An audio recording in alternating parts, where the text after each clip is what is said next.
Good afternoon, ladies and gentlemen. In my position as the estate surveyor for Grosvenor, I've been asked to talk from a landowner and developer's perspective, reflecting on my role on the steering groups of the Belgravia and Mayfair forums. I'm also involved with the Victoria Business Improvement District and also with that forum as well. Grosvenor may be unusual in terms of the extent of its ownership and the longevity of that ownership, with 100 acres of Mayfair and 200 acres of Belgravia. But the benefits of neighbourhood planning are clear for any landowner or developer. So far as Westminster is concerned, in the wider context, hugely complex. There's 22 neighbourhood areas in Westminster that have been approved so far. There's one out for consultation, and 11 forums have been established. No one has got yet to the stage of creating a neighbourhood plan, so we're very much newcomers in this game, not least perhaps because it took Belgravia 26 months to get a forum established, and it took Mayfair 18 months to get a forum established, so a long gestation period, but now we are starting to move. There are 8 business area forums in Westminster. One of those is Mayfair, and another of those is Victoria.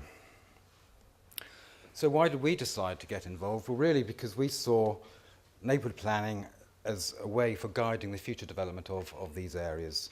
And it gives the power to the forums, to those who live and work in the area, to create that plan. And of course then once it has been established, it becomes a statutory plan. And the ability of businesses to influence that plan is unheard of beforehand, really, to the extent that neighbourhood planning now allows. A development order probably isn't going to be relevant to Mayfair and Belgravia, but for other areas it certainly will. So why did we, as Grosvenor, get involved? Well, with 300 years of stewardship behind us, it would be unusual if we did not.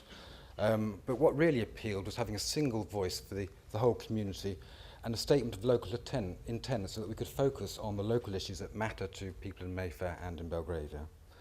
It also allows us to protect what adds value and also to enhance what creates value, and that's very much the mission statement for the forums.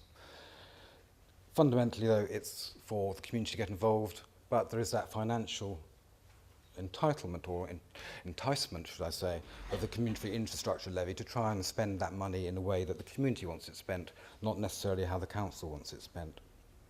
So how do we get involved? Well, a long debate really internally as the pros and cons as a landowner of getting involved, but the overwhelming view was that we should. And then we started to engage with our neighbours, with the other resident associations, with traders groups, in order to try and decide what the appropriate boundaries for the areas might be. And in the case of Mayfair forum area is about Grove's estate in Mayfair is about a third of that area. Within Belgravia, Grosvenor estate makes up about 90% of that area. And then we started the train of events that many of you have been through in trying to work out how do you create the plan, how do you set up your governance structure as a forum. Just digressing quickly to the Victoria Business Improvement District and the Victoria Forum, similar rationale and motives as to why they've got involved. And just as a quick press alert, on Friday they held their first renewal ballot for being a business improvement district, and they had a 62% turnout and they had a 90% vote yes in favour of the bid. I think many politicians might like to see that as well, but it's certainly fairly consistent with forum results.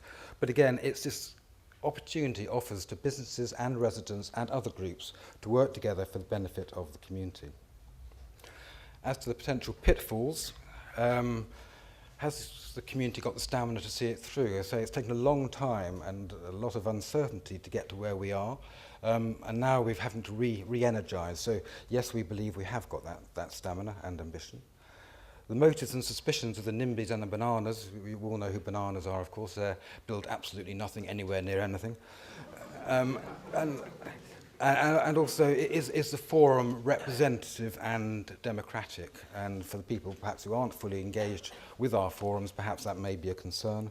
But also a slight cynicism as to what can it achieve, bearing in mind the various levels of planning legislation that particularly affects central London in terms of Westminster City Plan and the GLA Plan, London Plan, and so on. So is it just going to add additional complexity and delays? Well, perhaps. And then for us, the cost of preparing a neighbourhood plan, we are wealthy areas, but we still have to pay for that. And it's very reassuring, and I know other members on the steering group will want to know how we can do a plan for £10,000 rather than a little bit more. And really everything boils down to partnership, so everything we do is in partnership with others. Thank you.